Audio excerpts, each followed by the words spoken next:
And we're live. It's We're a live with the very first episode of First Take. Yep, My yep, name's James, yep. I'm Justin. and yeah, we're here to talk about some poetry, talk about the poetry we've been writing about. Hmm. Um, Today we're gonna focus on Robert Frost. I chose one poem, Justin chose Hmm. another, Yep. and we're gonna be reading and talking about those poems today. Yeah. But Yeah. before we get too far into it, how you doing today, Just? What's going on? I'm doing well. Hey, that was a great intro. I was gonna say you took the words right out of my mouth there. And we're live. I mean, we didn't even rehearse that, but that's I I I was this close to joining you and jinxing you on that one, but yeah, no, Well, I'm doing I'm well a here. true American. I'm a true Hmm. American. I learn a lot. I watch a lot of movies. So Of course, of if I see course. them do it in movies or TV shows, I know that's how Yeah. it's done. Hmm. I Hmm. heard them say, Hmm. "And we're live on TV," Hmm. Yeah. so I did it Look, just then. Look, they used to say back in the day, they'd say, he's well read. Look, Mm, James, he's well watched. well watched. Okay? I watch a lot of Yeah, TV. Watch a lot of yeah. movies for sure. Trust me, this guy's watched, it's not just the breadth of TV, it's the depth. It's the Right. depth of the television. Right. Uh, I was watching a lot of TV back hmm. before it was cool in the 90s, the Right. early Yeah. 2000s, Yeah. before Look. all these kids Yeah. started Right. watching TV and Okay. they don't know what they're doing. And Step aside, iPad yeah, baby. yeah, My mom plopped me in front of a television. Okay. right. For I didn't hours get to too. right, and you couldn't touch the TV. If I touched the TV, it was just static. Okay, you don't even know what that's Oh, like. yeah, yeah, Yeah, right. like you literally could not You- touch the TV. Yeah, right. Yeah, exacbut It yeah. gave you an electric shock. Look, kid, the screens I used to watch, you couldn't touch them. Yeah. But those some of those old floor models, you get close to them, you can feel the static coming off that I bad know. That's boy. the thing. You could really feel the heat. I mean, it was a Yeah, visceral experience watching television yeah, back then. yeah. That's something they lost. The back of the TV used to get hot, all type of stuff, man. Hmm. Hmm. Those were the days for sure. Yeah, yeah. I feel like the TV had like exhaust. Like the back of the TV was like blowing out. It was like it had something in there running, like, Yeah, they had eh. like fans running in there to, keep I mean, this was like, real, mechanical, equipment here. In those floor models, you had to like strip the wire and wrap the wire Mm-hmm. around some type of metal peg on the Yeah. back. Mm-hmm. Mm-hmm. Then they used to Yeah, have yeah, yeah. they had like big surround record players hooked up to it and Mm-hmm. stuff. And Mm-hmm. Mm-hmm. Yeah. Well, I like it. had a technology room. Yeah. Ours was classy. We had an old school and a wood paneling on the side. It was like a real piece of furniture. It was like a part of the living room, you Yeah, know? Yeah. televisions, Uh-huh. cars with wood Uh-huh. paneling, Yeah. hilarious, Right. Yeah. hilarious. Why does this Yeah. have wood on it? Yeah. Same for the radios, It's just like Right. just like those old school radios. Yeah, they did also have wood paneling, and they took 8 double D batteries. You remember those radios? Oh, yeah. You're Like talking, yeah.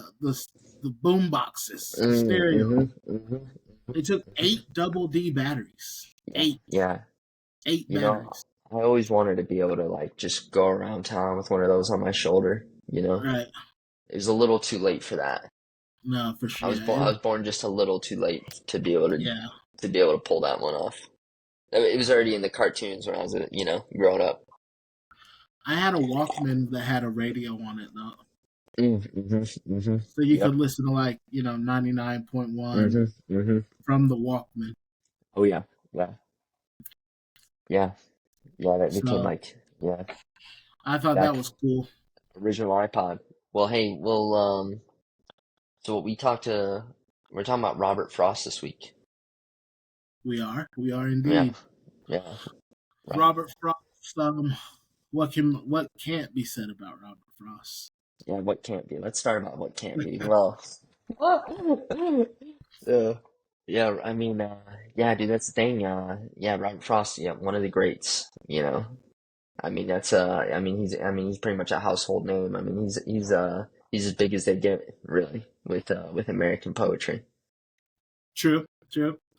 He was a poet. He was a poet. Like he was almost like a everyman's poet. Yet Mm-hmm. somehow Mm-hmm. he also appealed to leaders. Like Mm-hmm. our Mm-hmm. like a lot of presidents and different world leaders have had an affinity for his poem. I can't remember who, but it was one guy had like his book of his poetry at his bedside table when he died. I can't remember exactly who that Mm. was. I don't know. I think someone. Yeah. He's almost like uh, a prince and a pauper of poetry. Mhm, mhm, mhm. Yeah, he does have an interesting sort of it's almost like a paradox, I guess, of sorts, where he was not, he wasn't published. In his first book was when he was 39 or like 40 years old.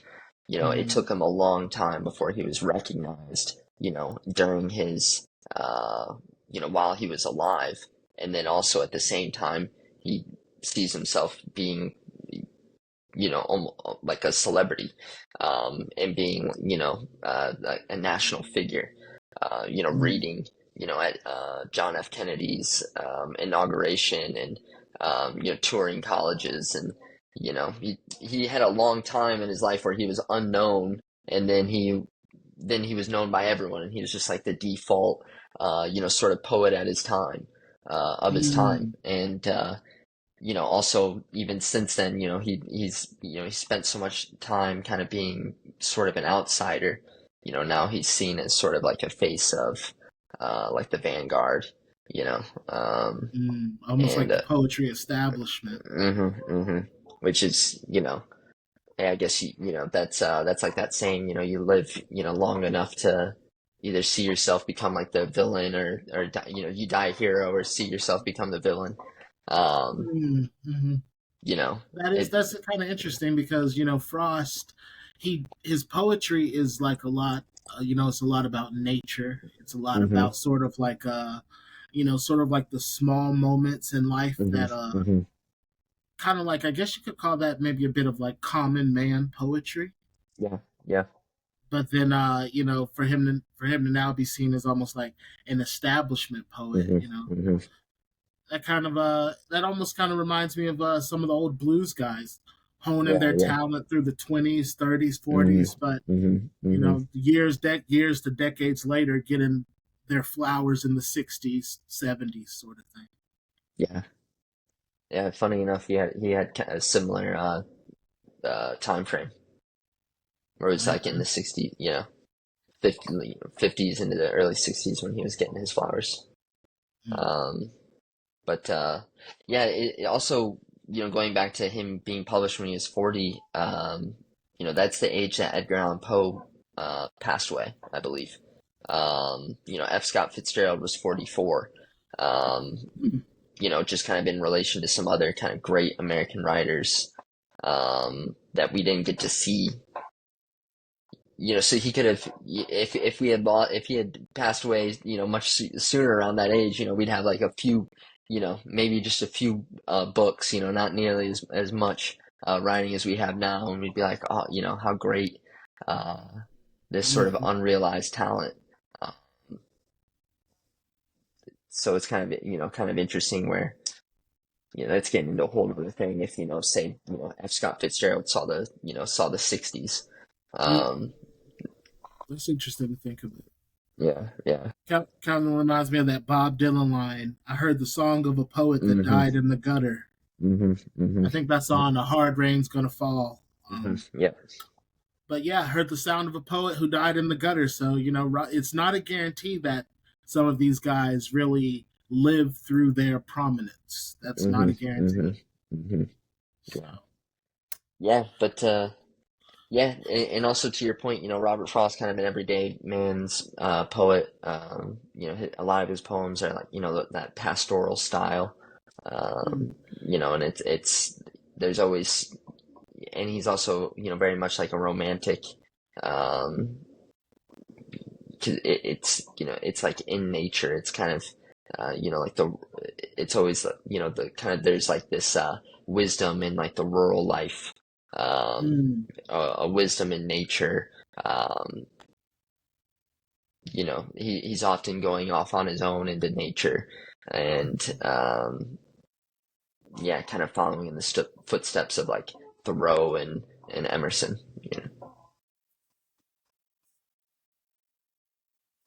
Well, hey, without further ado, would you want to read your poem first, or we can get into Yeah, yours a bit first, or yeah, I'm, yeah. So I'm going to share it on my screen.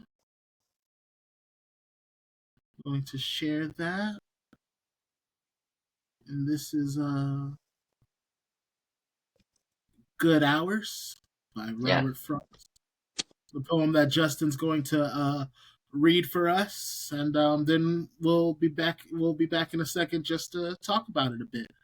So let's hear it, yeah, Just. yeah. So yeah, good hours here. I had for my winter evening walk no one at all with whom to talk, but I had the cottages in a row up to their shining eyes in snow, and I thought I had the folk within. I had the sound of a violin. I had a glimpse through curtain laces of youthful forms and youthful faces. I had such company outward bound, I went till there were no cottages found. I turned and repented, but coming back, I saw no window but that was black. Over the snow my creaking feet disturbed the slumbering village street, like profanation by your leave, at 10 o'clock of a winter eve. Yeah, that's I might have read through that one a little quickly, but good hours. This one is I feel like this poem it comes from his book Mountain Interval, um, Okay. which it's or no, not Mountain Interval. It's North of Boston, his second book. It's the last poet or poem actually at the end of that book. He closes the book with this one, and I feel like this one in so many ways kind of is a great encapsulation for Robert Frost's style and just a good representation of many of his poems. Um, in that one, we're in nature, uh, and also this is someone this is a man alone with nature, in Mm. in many ways, and also. Um, there's some debate about this, but Robert Frost is he's a romantic in some regards, but he's also a modernist, and there are many ways in which he sticks to form, but he also plays with form, and he'll have kind of slight variations within that. So he's not someone who's you know bound by it. But Mm. he's someone, I think of him as being like a master of form, right? So he can kind of play with it. Um, he's learned the rules like learned the rules so he can break them like an artist, that saying. Right, right, right. Um, but with Learn this, yeah, something like learn the rules like a student, or learn the rules like a master, something so you can break them like an artist. yeah, it's Oh, something along along those lines. But this one, as far as kind of the structure with it, it's got kind of a strict rhyming pattern, A A B B, C C mm. D D. Um, the all the lines, and this is where I was kind of saying he has a great sort of sense of line and kind of rhythm and meter. So all of these lines kind of fall between like a tetra and a pentameter, like between like four Mm. to 10 syllables. And it kind of, they're all more or less iambs. He doesn't ever have like, I shouldn't say this, he doesn't ever, he, he doesn't always stick to like having strict iambs. He'll have like some trochees in there, like, like Hmm. Anapest, and, he'll kind of vary the rhythm a little bit, but so it's not like it's a strict iambic pentameter. Um, so, and then obviously we have the four stanzas, four quatrains. That's like, this is kind of like a pastoral. This is almost kind of like a little bit of a song. I mean, this is you see this is like a common. What does this form even have? Four four stanzas of four quatrains. It's Right, just there's just something about this. This is like a triangle, or like a rectangle. right. It's not It's like it's a sonnet or villanelle. the I almost describe it as like, and my poem's the same way too. 4 lines, 4 stanzas. Kind of the same, kind of keeping with the kind of the iambic tetrameter. Hmm. It's kind of almost like a perfect sort of poem.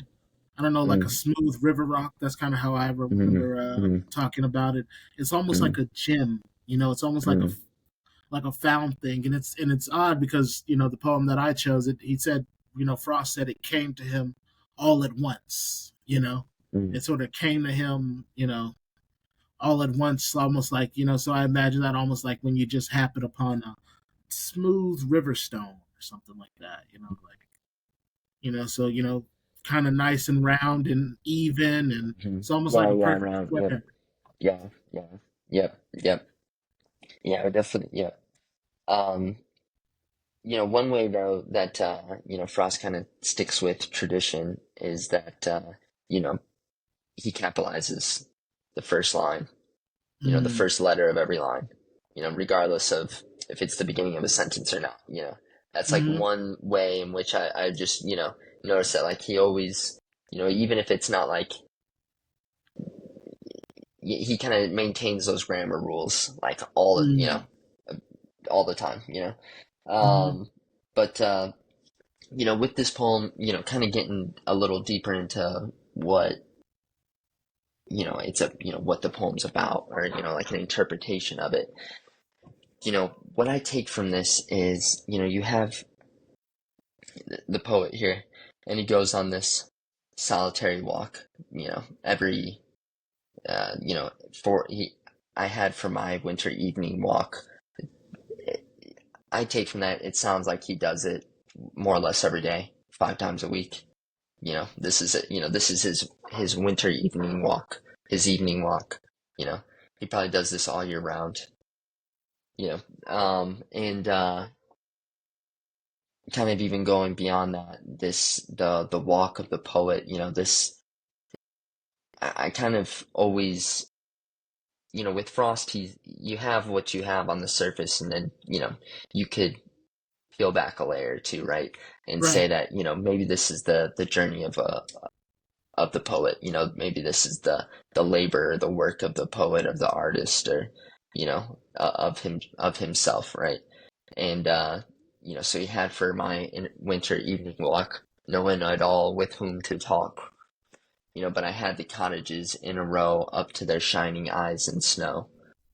And so, you know, he's out, he's alone, no one to talk to, but he has, the cottages, they're all lined up in a row, right? They're all, Mm, perfectly in a row, and he kind of personifies them with their shining eyes, right? The windows, the eyes mm-hmm, being the windows of the soul. And so in that, I almost think of, one interpretation could be, we're looking at he has only the outward facade with whom to talk, the outward public appearance of, people, perhaps, um, with whom to talk. Um, in the next stanza, we have, and I thought I had the folk within, He had the houses, the cottages, up to their shining eyes in snow. and he thinks he has the folk within, thinking of the eyes being the windows of the soul, thinking he has the person behind the outward facade. So I thought I had the folk within. I had the sound of a violin. And I had a glimpse through curtain laces of youthful forms and youthful faces. Maybe here's a certain music. There might be I don't know, maybe a certain harmony. Seeing that, maybe seeing, just seeing the youthful forms and youthful faces within, within. It almost reminds me of something like being, sort of being like a child, or some people are like when people are at home with their families in the winter. Yeah. Kind of there's sort of like a innocence there, a sort of I don't know, maybe a sort of an innocence. Yeah. I could see almost like a naivete on the part of the poet, the walker. Maybe okay. even perhaps thinking that he had the folk within, hearing the sound of the violin, peering, noticing the youthful forms and youthful faces. There might have been, because he thought, he's saying he thought he had them. It implies that he did, that he doesn't, right? Right. Going on, I had such company outward bound, again, outward bound. I went till there were no cottages found. He felt so comfortable, apparently. He just kept on going to where to where people no longer followed where he went. He went to where they no longer he went past where they were comfortable going, or having been that, and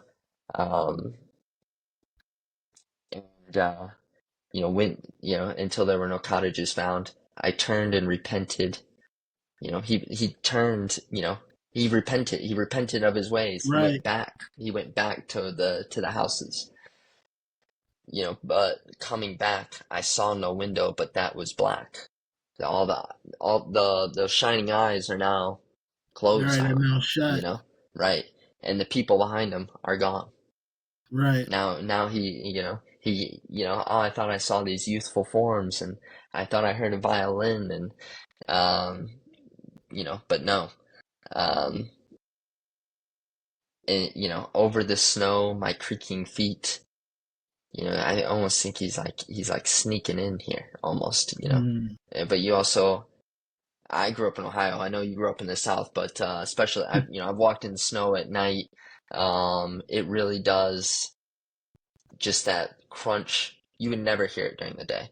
You hear that crunch of the snow, and sometimes it does creak or even squeak, like you're opening a door, just I don't know what it is. It's like the water, you can get kind of almost like a creaky, squeaky step into snow, and it seems loud, right? Like it. Right. You're walking down the street at night on your own. You step in snow, you could hear it, up the entire street, right?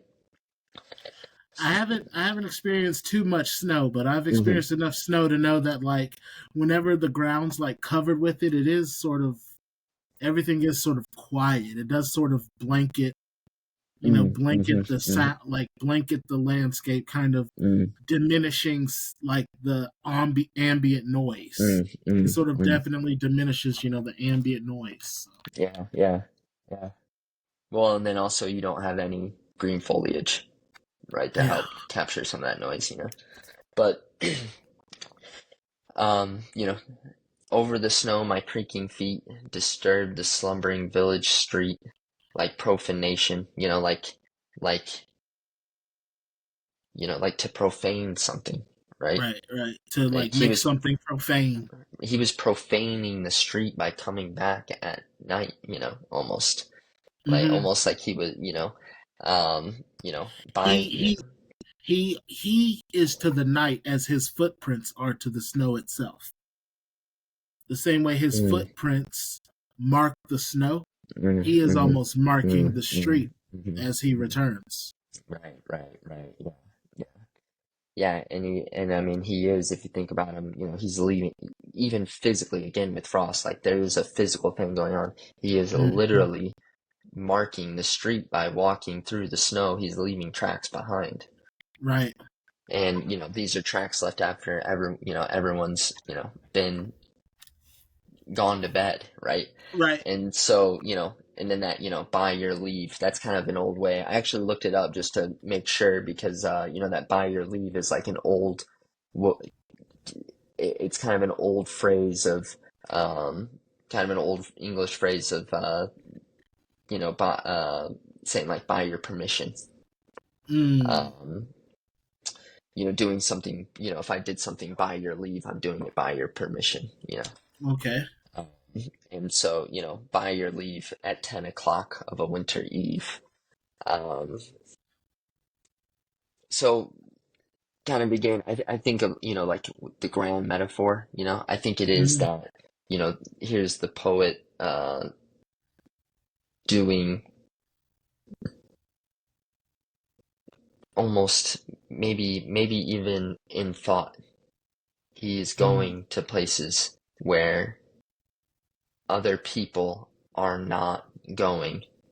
Mm. Okay. He has gone a place that other people did not go, and he, even though he repented and he turned back, he kind of lost, going back to him, kind of at this point he's still, even though this is his second book, he was still in England at the time. He hadn't returned back to the United States.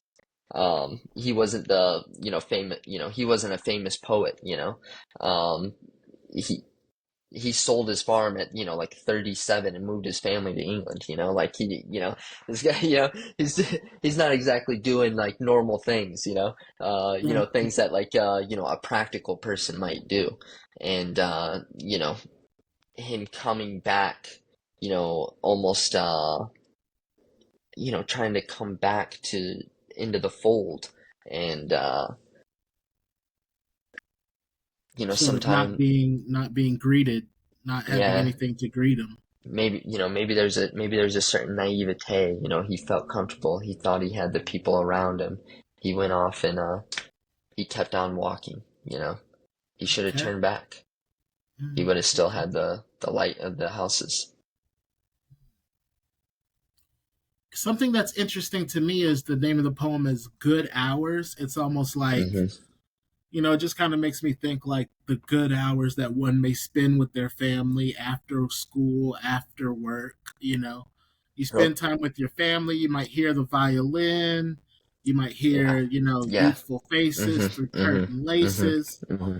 But then all of that, that's like a bit of strangeness before the deep sleep. Hmm. Hmm. It's almost like it's almost like, you know, the that's sort of like it's a little bit of it's almost like the Friday night to the weekend. The family is family time compared to like the rest of the day. Like, because you're done with your work. You have like family time for the night. You're hanging out with the Hmm. fam, and Hmm. then before bed. Right. So it makes sense when he's coming back. He's almost like the Grinch or something creeping up. Hmm. Hmm. Hmm. You know. Yeah, it's you, two things. One to that, right? Like spending time with the family, like this is like society. This is like Mm-hmm. him like going out of the bounds of society.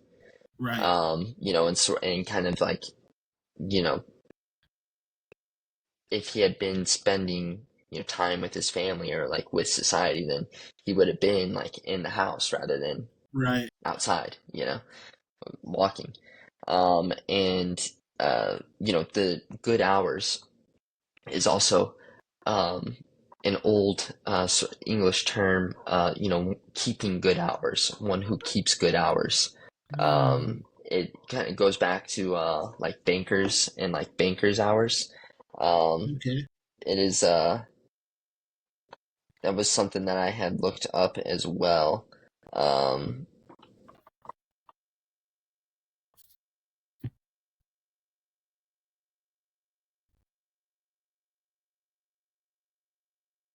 yeah, it's about, meaning to what it means to keep good hours is like going to bed early and getting up early. Early to bed, Okay. early to rise. One who keeps Okay. good hours. So in a way, this is kind of good hours. He is not one keeping good hours here. Okay. So maybe that is part of the profanation. hmm And in another way too, it's like an act of him going against common uh, or like the wisdom of the day.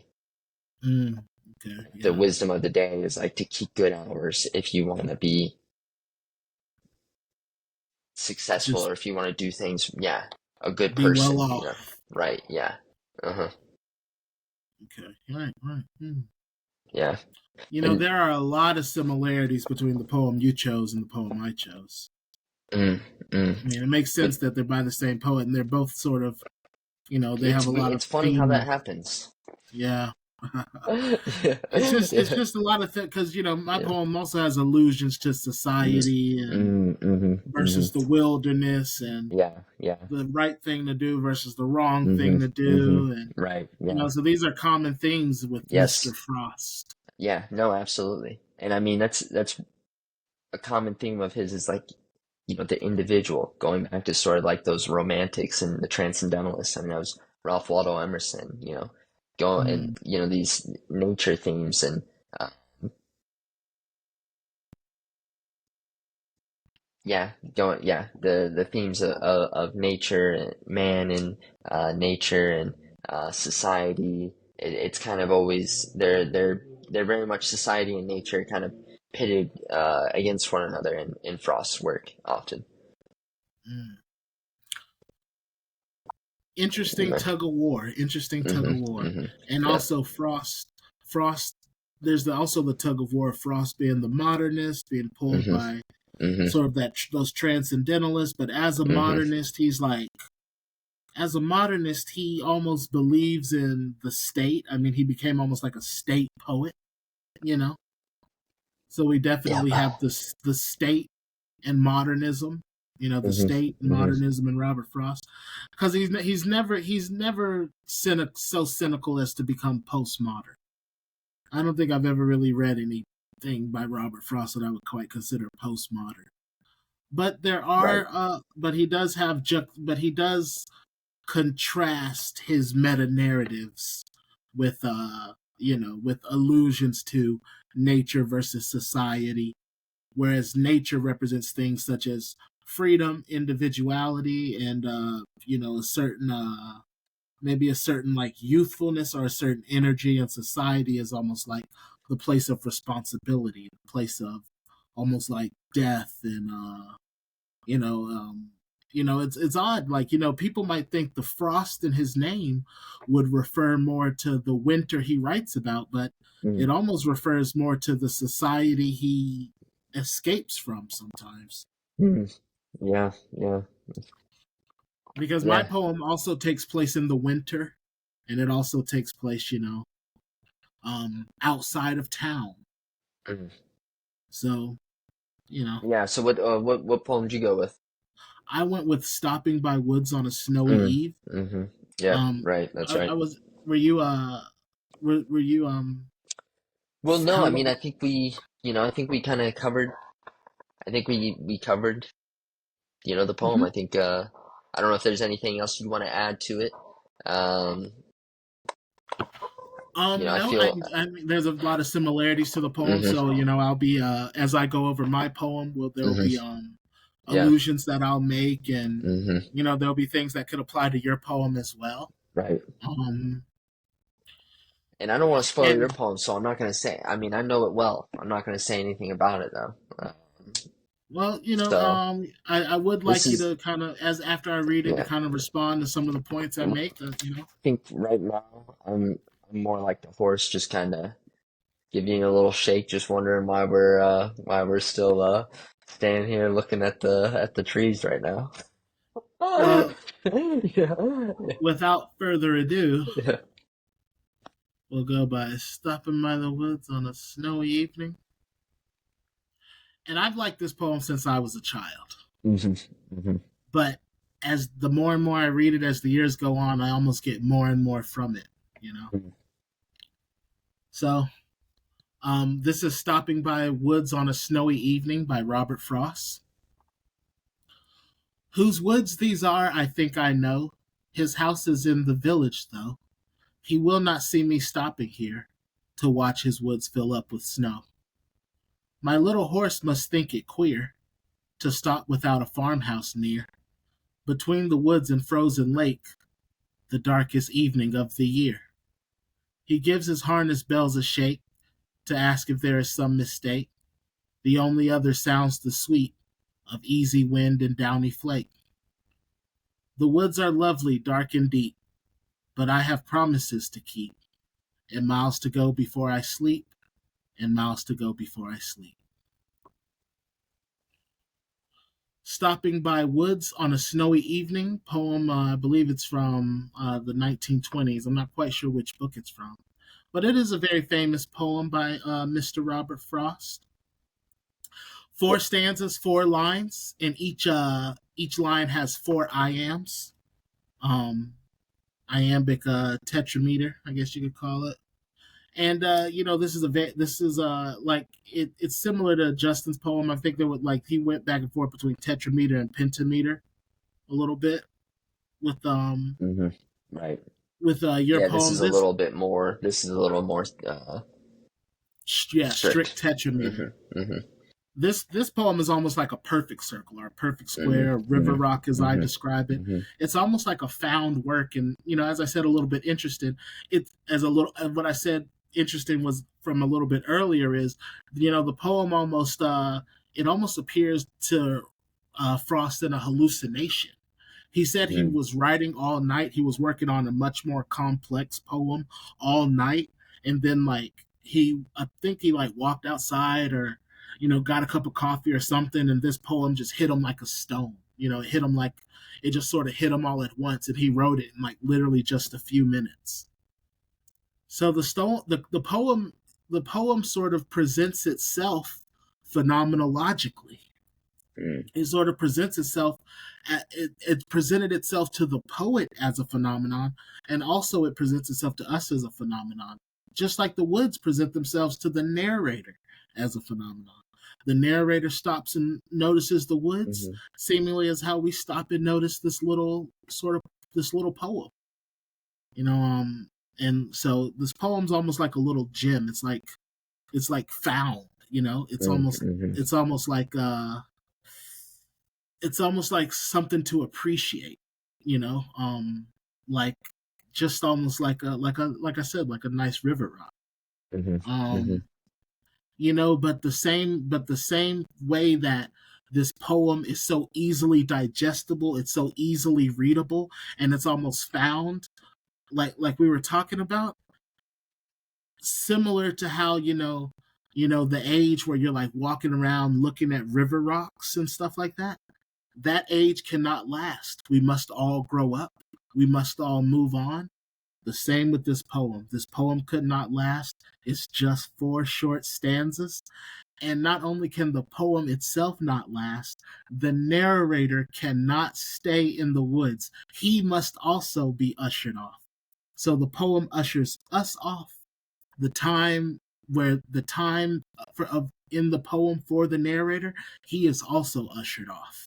So there's a phenomenological sort of rhythm to the poem, to reading the poem, to experiencing the poem, and this is just it's just one of those classic poems that sets that really sort of gives an electric shock to the reader. It's there's an energy to the poem, and it's a reason why it sticks around so long. Like Yes. the same way that the narrator has promises to keep, we also have promises to keep in that we must grow up. We must we must return to society, that place of responsibility. We and we have miles to go before we can truly sleep, before we could truly almost be become a part of nature. And some people think of becoming a part of nature as something as simple as admiring a winter evening. Some people could even capitulate this poem to mean something like the peace of death. As we are in the middle of winter, the peace of death could be, the sleep of death is how one may truly appreciate nature. One may not truly appreciate nature until one is truly a part of it in death. So, that was what were you gonna say? Yeah, no, I mean it's interesting.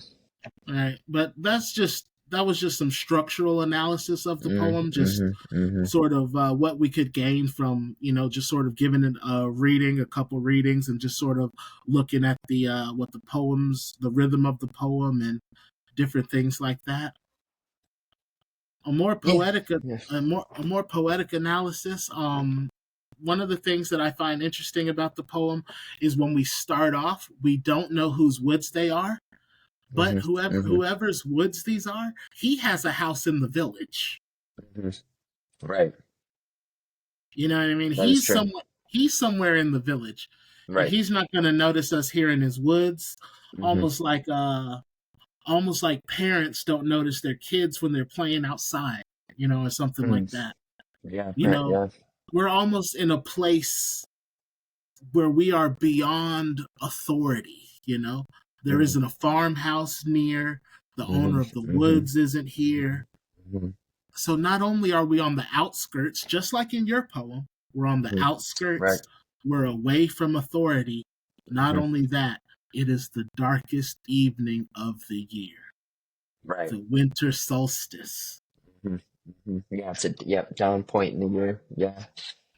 So where are we true? I mean, may I suggest that we are actually in the underworld? Yep. We're in the outskirts, we're in the underworld, but what I love about Robert Frost is in Robert Frost's underworld, in Robert Frost's outskirts, that we're not going to really encounter a sphinx. We're not necessarily going to encounter like a minotaur. There's no monsters. Right. But yeah. Well, what were you going to say? I was going to say no, but there is the void.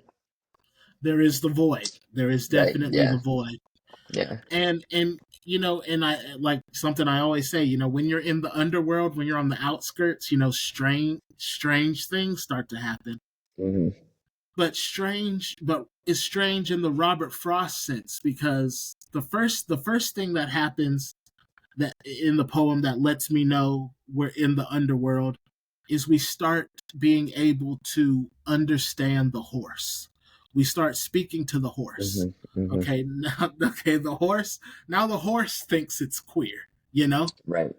Now the horse is giving his harness a shake. The horse is speaking to us. Right. Yeah. So when animals start talking to you, you're in a strange. You're in a strange situation. Right. And real quick too, I mean, the horse almost in a way to me kind of represents as well, sort of like this is, yes, it's like his mode of transportation for getting him from point A to point B. This is almost kind of like the animal, almost nature, like the natural animalistic side. This is the side that's like kind of keeping him, because him, I'm almost being like the intellectual, like he wants to stop and like stare into the void. It's the horse. It's like that almost the, that, I don't know, the animalistic side, that the horse is almost the voice of reason. Yeah, exactly. Right. That kind of keeps them. That's like, hey, we don't want to just, this is weird, let's we got to keep it moving, And yeah. Oh, what were you gonna say? No, that's it. Yeah. Oh, because like it doesn't matter if it's like Courage the Cowardly Dog, or if it's Odysseus. Whenever you're in the outskirts, you start having these hybrids, like hybrids, like gargoyles are the Sphinx, and the reason the horse is a hybrid because the horse has this animal nature, Mhm. yet we're speaking to it. But also, the horse is a creature of the village. Mhm. The horse is an animal of society. You Mhm. know, Mhm. Yeah. so Yeah. Yeah. so that's why even though the horse is like an animal nature that represents, the will to live away from the Mhm. void. But Mhm. the horse is also a creature of society. Like, hey, let's Mhm. get back to society. Let's get back to the village. What are we Mhm. doing here? Mhm. Right. Yeah. Yeah. Yeah. Because the horse too, it just goes from point A to point B, right? It Mm, only stays. It doesn't. It only stays in that in between realm as long as it takes to get from A to B. Um, exactly. yeah. So and then because it's interesting that even because it is like domesticated that even for the horse it's like they're in a place where there is no authority, but the horse isn't comfortable. The horse Mm, wants to get back, back to a right. place where there's, structure and order. It doesn't want to be out in the woods. Right. Yeah. The horse is like, what's going Let's on? You get to know the what I barn. mean? It's snowing. Exactly. Yeah. But, Yeah. and interesting. So, the horse is making sense, but it's weird. Like, then, then the, then the, the surrounding, the environment almost becomes the void, and it kind of almost calls to the narrator because the wind is described as being easy. The Mhm. wind is Mhm. easy, and Mhm. Mhm. the snowflakes are downy. Mhm. Mhm. So the snow is almost calling to him like a bed. I imagine almost calling to him kind of like a siren, the same way the sirens would call to Odysseus, in the same way that, the void always calls to us. It's the void, it's chaos, it's, may some would say, even death itself calling to him. And of course the Right. horse is uncomfortable. The Mhm. horse is not Mhm. the horse is a animal, but the horse is an Mhm. animal of civilization, an animal of the Mhm. village. Mhm. This is the Mhm. void calling to the narrator. Mhm. And the woods are lovely, the woods are lovely, dark and Mhm. deep, almost Mhm. like, you know almost like calling to him like a bed would call to you, or a Mhm. siren Mhm. song would call to Mhm. you. Mhm. Yeah. Mhm. Yeah. And we wrap up the poem with, but the narrator cannot stay. Maybe he comes to his senses.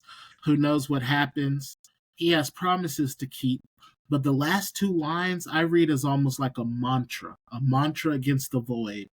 The last two lines are almost like Odysseus's men plugging up their ears, when the sirens are calling them. It's almost like a mantra, like, and miles to go before I sleep, and miles to go before I sleep, you know. Sort of like a mantra against the call of the void. You know, it's sort of like a way to sort of protect oneself from the void that is calling them. And you can also look at, in responsibility can be viewed as a antidote to chaos. You know, um, I guess there's figures like, your Jordan Petersons who say things like that, but responsibility is a antidote to chaos, and it's Mhm. evidenced even here in this poem.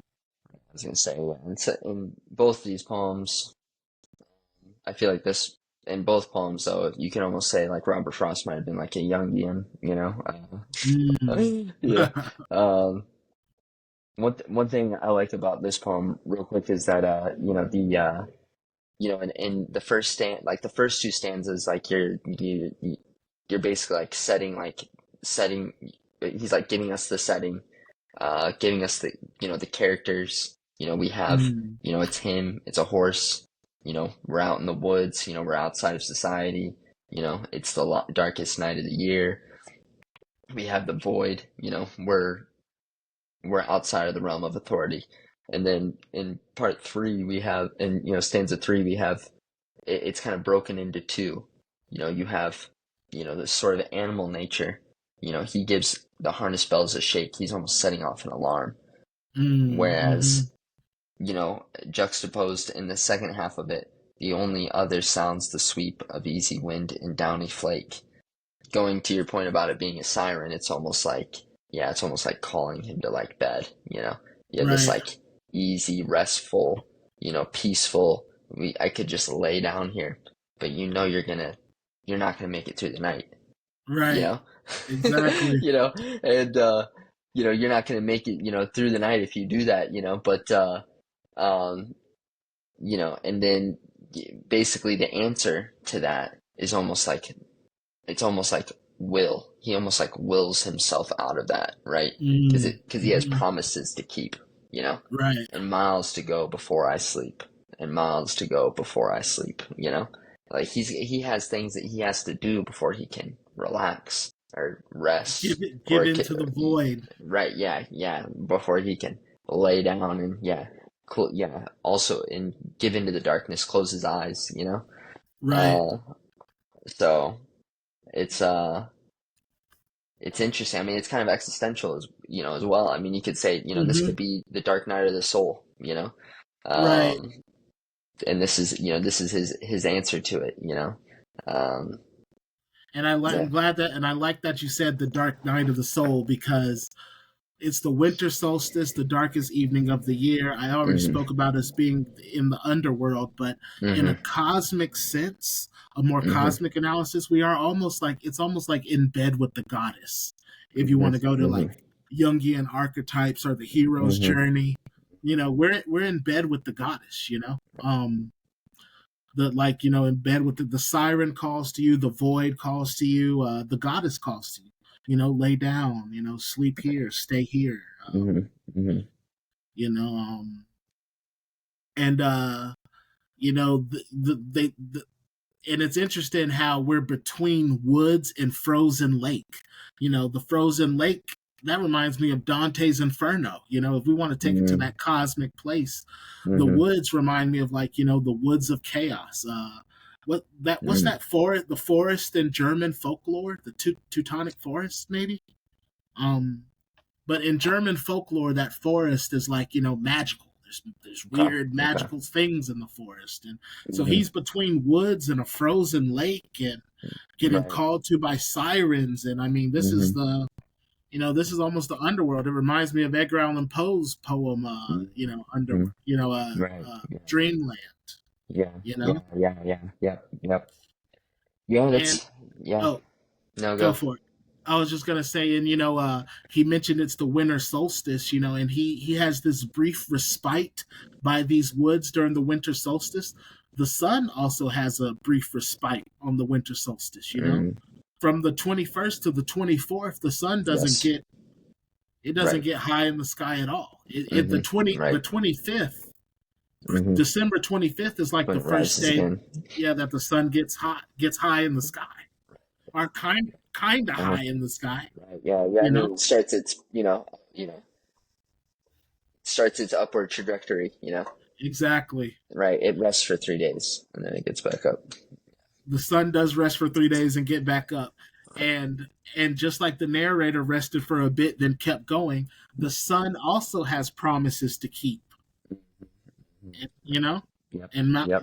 the and Mount so. Hmm. We even have cosmic imagery. The Yes. Yeah. Robert Frost. All right, this poem, the narrator, it's a brief respite, like Hmm. childhood. It Hmm. could be like childhood, like you know, uh, like the hero on the hero's journey, the bed with the goddess, or Yep. even like the sun on the winter solstice, or Hmm. even just a guy stopping in the woods. This brief respite fractals up and down throughout the cosmos, Right. throughout our mind, our human experience. So this is a poem. This is a poet. This is a poet's poem, man. I mean, this poem has everything. I mean, what doesn't this poem have? What doesn't it have? Everything Well, from the yeah. sun to the man. You know. Yeah. I mean, that's one thing I love about Frost and poets like him, but him in particular is, for those with ears to hear, there's so much there, and he gives it to you in such sort of plain language. You know, like I'd Mm, said before, like, there's there are layers with his poems because there's literally what is happening on the surface of it is like mm-hmm. sound. You could just analyze the poem and just stay on the surface of like what is literally happening. It makes sense. You can still take things from it, but you Right. can you can pull back almost as Mm, far as you want to. And because he has a way of just being able to, with like simple language, with through his images and kind of metaphors, be able to speak to sort of like a deeper psychology, or to the sort of to the soul, um, but and do so in a way that it's not.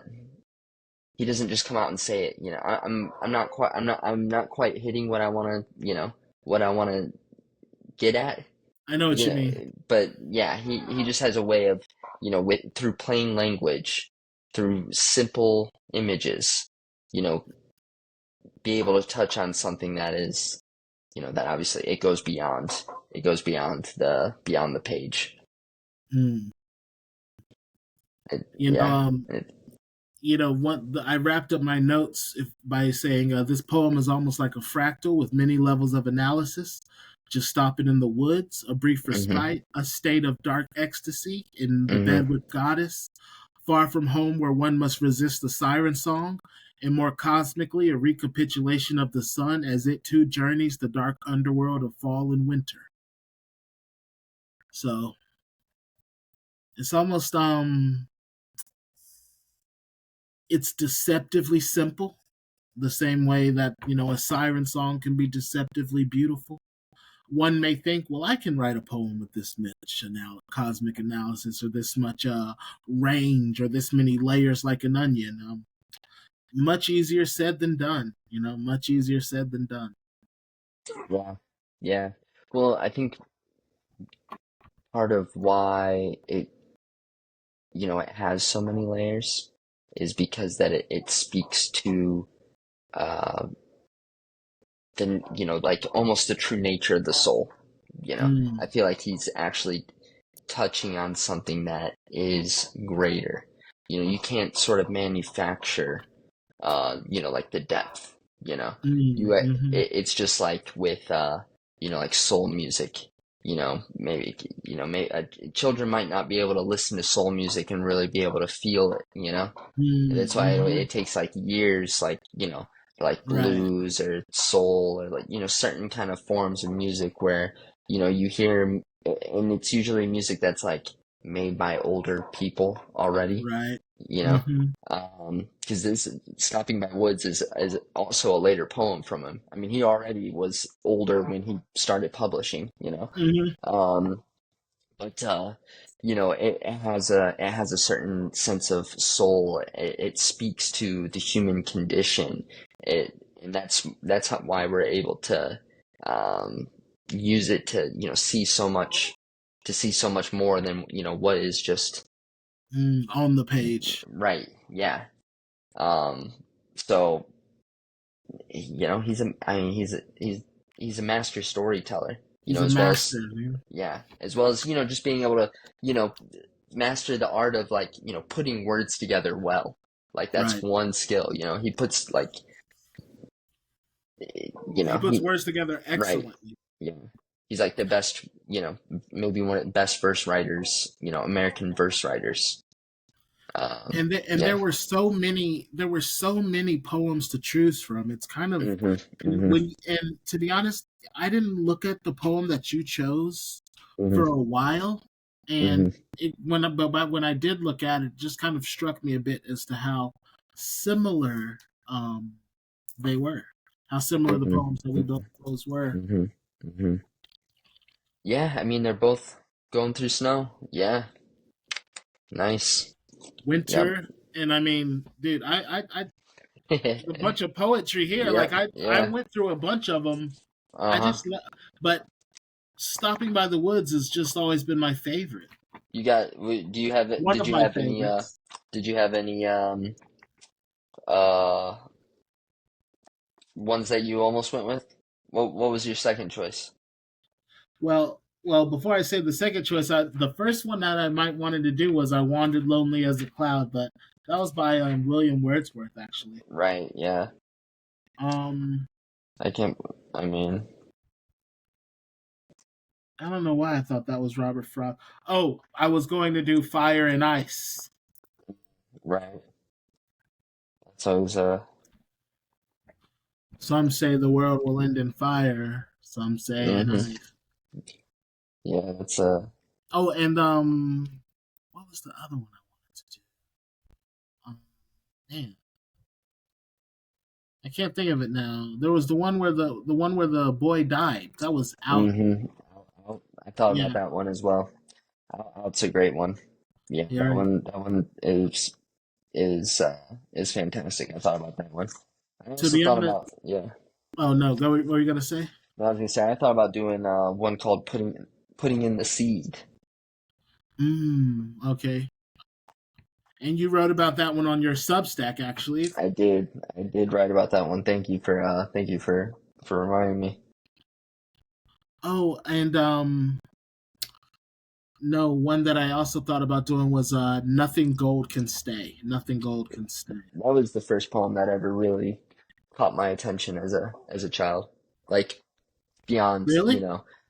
yeah, beyond like, Dr. Seuss or Shel Silverstein, that like Mm, that nothing, yeah, that one I remember it was like I had it in a book, like a literature book when I was like in maybe sixth grade or something like that. I wrote it down. Like I wanted to mm, I wanted to like keep on to that one. I don't know. There's just something about it. mm. Yeah, and yeah, Robert Frost. He was one that I used to read in school as well. Hmm. The Road Not Taken. Remember that Hmm. one? I never I never I never thought that I would be, kind of analyzing his poems like this. The reason I went with "Stopping by the Woods," it just thought it was a good one to start with. I mean, we could Yeah, honestly do an entire Robert Frost series. of course. Of course. Yeah, you can come back to him many times. But Hmm. I mean, I'm looking forward to getting into some maybe even more contemporary poets or, just different just reading all, poets from Hmm. all, all times, you know, all places. We're doing them all. Right. I do think we Right. should start with some of the more famous poets, just Uh-huh, because uh-huh. kind of get things going. We got to get Sylvia Plath in there. Right. I know She's Sylvia Plath is next. We oh got she's her not okay. on. Yeah, yeah. Well, we That's might what as I well thought. I get thought her we next. had settled on her being Oh, next. let's do her next, dude. Okay. She's great. She's great. Yeah. Sylvia Plath See, is she's excellent. more your. I mean, look, I'm a fan. I Hmm. know that you are. I think I'm. I know you're a bigger fan of hers than I am. And I'm Oh, okay. not. And that's not saying I'm not a fan. I just know that you Right. like. I'm pretty certain that you like her more than I do. I used to really really like her. Yeah. Yeah. Now I've read more poetry now, Mhm. but I Mhm. still like her. I still do like Sylvia Plath. She had a Yeah. certain Yeah. I like her attitude. I do like Right. her attitude. Yeah. No, I know. She had a certain moxie. Right. Yeah. I Yeah. love a woman with a little attitude. You know. Yeah. Well, I'm not gonna. I'm gonna leave that one alone. But Sylvia Plath is great. Yeah, yeah, she's great. And but I feel yeah. like Sylvia. That's she's. We'll save it for her episode, but that's one Uh-huh. that she. Uh-huh. If you want to talk emotive poetry, Mhm. Uh-huh. a very emotive poetry from Right. Sylvia Plath. And look, I But mean, the audience doesn't know this, but you're an emotive guy. All right. I am. I am. I will say I am. I definitely am. Yeah. Yeah. But with Robert Frost, we get a amazing word choice. We Hmm. get Hmm. structure. Yep. Not afraid to break the structure. Yep. He breaks structure in service of the poem. He doesn't just break structure willy nilly. It's sort of in service of the poem. Robert Frost. Yeah. Well, I mean, like I said at the beginning, like he's great. He's great. Yeah. This guy's Yeah. great.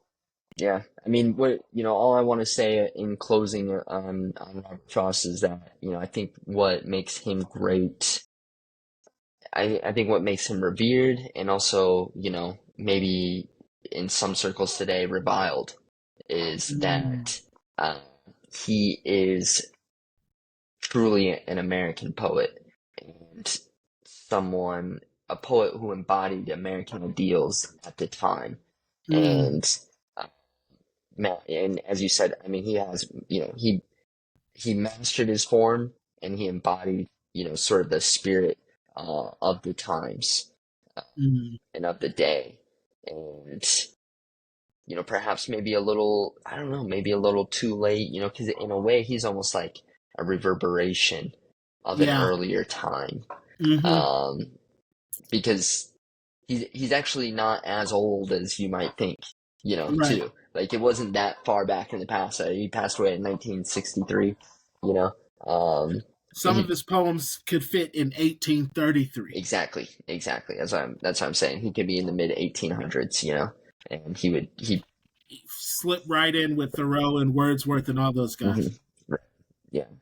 So, but he's also one who took what they you, took what they did and took it to the highest level. Right. At a time when you had guys like T.S. Eliot and Ezra Pound that sort of completely abandoned. They're like true modernists. They completely Hmm. abandoned the not, I don't want to say completely abandoned, but they They were much they more they cynical. broke with form completely. I see Robert Frost almost like the post World War II American boom. You know, Mm. Robert Frost, he's definitely post World War II, and we needed some of that we needed some of that romanticism post World War II. Yeah, I think that's actually, as you say that, I think is like maybe an underappreciated point Mm, from me that his peak is really post World War II, right, 40s to 40s through the 60s there. right, A time when we're on top of the world. We won World War II. We're looking for hmm, American excellence. Here's right, this poet that you know fit right in. completely embodies like the American ideal. This uh,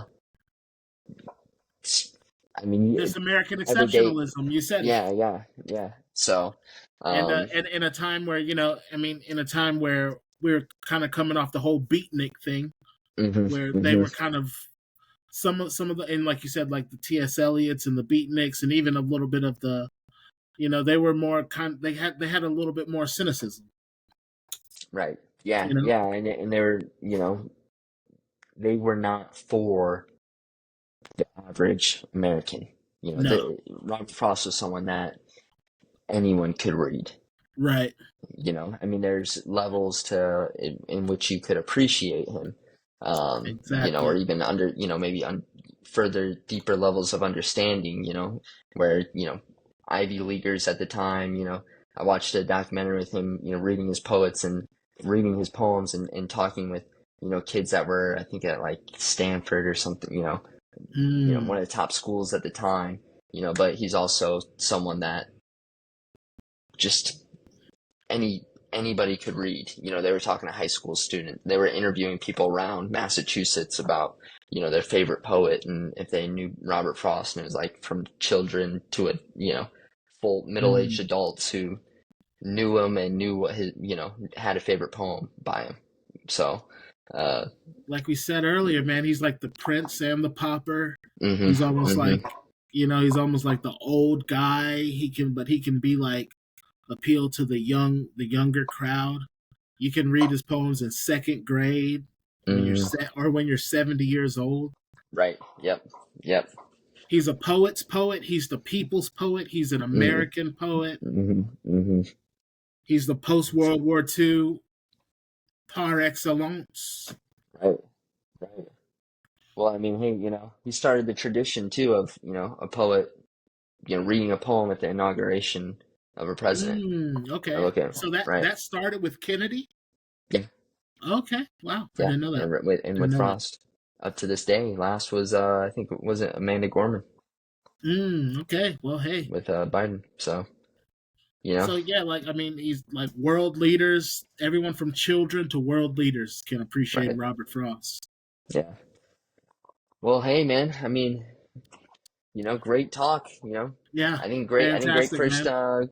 great first episode here of Verse Great Take. first episode. Yeah, Robert Frost. right. And for anyone who's stuck with us here, thank you, and Thank you. we'll see you next week. We're gonna We'll do see this you every next week time. And here. oh, we also have Substacks. Justin writes a Substack. Yes, I write a sure. Substack Thank you. as well. Yep. My Yep. Substack's called Your World Now. You know, Mhm. I'm Mhm. writing about our world and its mythological bend. It has sort of like a Jungian bend, and Mhm. it's your world now, man. You Yeah. know, I'm writing about it, but it's your world now. Yeah, mine's Poetic Justin, so Okay. all one word there. And I'm right now it's a little fluid. I'm writing about poems and kind of giving poetry criticism, or just talking about favorite poems of my own. But I have some other things that are kind of bubbling up that I'll be probably posting on there here soon, because I have other interests as well. And I just Do like to you? tie every. I like how there's a finite amount of things, but there's a few other things I like, and so I'm gonna try. I like to tie everything together too. So Okay. we'll see what comes of that. But yeah, Poetic Justin. So, Poetic Justin, James Mm, Bigby. I'm on Twitter, yep, James Bigby. yep, We had fun. We're gonna could be yes. back with Sylvia Plath. We're gonna do Edgar Allan Poe as well. He's also one of Okay, my don't give them faves. all. Yeah. Right, right. Okay. That's a brief Yeah. preview. We'll be back. My name's James. Justin. Yeah, And this is thanks. We've been on Verse Take, guys. See you All later. right.